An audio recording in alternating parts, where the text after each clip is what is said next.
I almost quit. I'm a country boy. I'm from West Virginia. I don't know nothing about this big time stuff. I never even asked to be big. I wanted to be effective, not famous.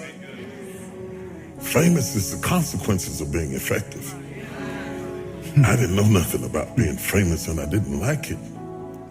And so there I was. And when you first knew, everybody attacks you first and figures you out later. And the first time I was in the Washington Post, the article was so vicious it made me nauseous. I was so shocked that you could say that stuff about somebody you didn't even know based on assumptions and a little bit of this and a little bit of that. They piece it all together and you don't get to say anything back. So I decided I don't want this. I was preaching for Pastor Bishop Donnie Mears, and nobody knew it because preachers can override their feelings and function. I preached, the place was on fire, but inside I want to quit. I told God, I'm through with this. I'm not going through this. I don't need this. I don't need that. I'm a guy who likes to go get his own chicken wings. I don't have to have all of that stuff to be happy. So I thought, I'm not doing this no more. I'm not doing it. I'm not doing this. I'm not doing this because I don't need this and I didn't ask for this. I'm only doing this because of what happened in my life, of the circumstances that happened in my life. He put me on stage. I didn't ask for it. And when I saw how much it cost, I thought, you can have that right back here. You have that right back up in here. I don't need it. So I was mad inside and I was hurt. And I stayed up in the fellowship with the pastors because I didn't want to go back to my room and sulk in my own sorrows. And they said, there's a lady downstairs waiting to see you. The service was over and the fellowship was over. The pastor was starting to leave. I was trying to outwait her. I thought she'd give up and leave. And when I finally came down the steps, she was there. And she was just a willowy bit of a woman. And she said, Bishop Jakes, she said, I've been in the hospital. She said, I was pregnant in my fallopian tubes, and the baby died in my tubes, and I was carrying around a dead baby, and the toxicity from the baby almost killed me. And she said, the only thing that kept me alive was hearing you preach. She said, if you hadn't been preaching to me every day, I swear I would have died. And then she looked at me and she said, it's for us. It's not for them. It's for us. It hit me so hard. I didn't even get her name.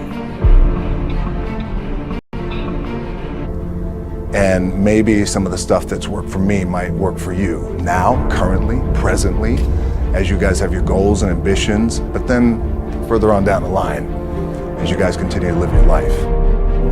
This idea and this notion that you could be anything you want, you can accomplish anything you want, right? We hear that. You've heard that from the time you were little boys. You hear that now. You're already incredibly accomplished. You guys know that. The thing that has worked for me is to remember the hard times. So, and I'm sure you guys all have your processes, and again, I'm going to tell you what's worked for me. So before a big movie comes out, before, back in the days when I was wrestling with WWE, a WrestleMania match, anything big that would happen, I would always take a moment and I'd just remind myself, all right, I was evicted when I was 14. We were kicked off the island. We couldn't live in Hawaii. Had no place to live. A lot of shit happened then when I moved to Nashville. I was arrested multiple times by the time I was 16 years old. I would remember that, and it allows me then to be present in the moment and understand the stuff I have around me right now. This is the shit that I dreamed of when I was a kid. I am here. I played for University of Miami, played for great teams. Warren Sapp, Ray Lewis, they were my teammates. They were balling. Warren Sapp was playing tight end that time. I was starting defensive tackle. Yeah. They moved him over to D-line. And he looked at me, he's like, yo, dude, I'm gonna take your spot. I said, you ain't taking my spot. He said, I'm gonna take your spot. We battled, and he took my spot.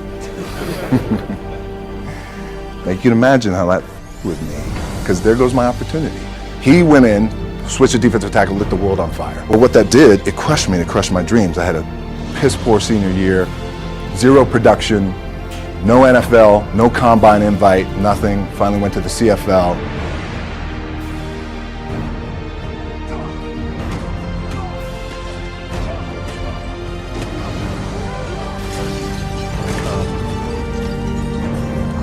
What I find fascinating about it, I graduated from the University of Miami. I had a terrible senior year. I had a bad injury. You only get one shot as a senior. You don't come back.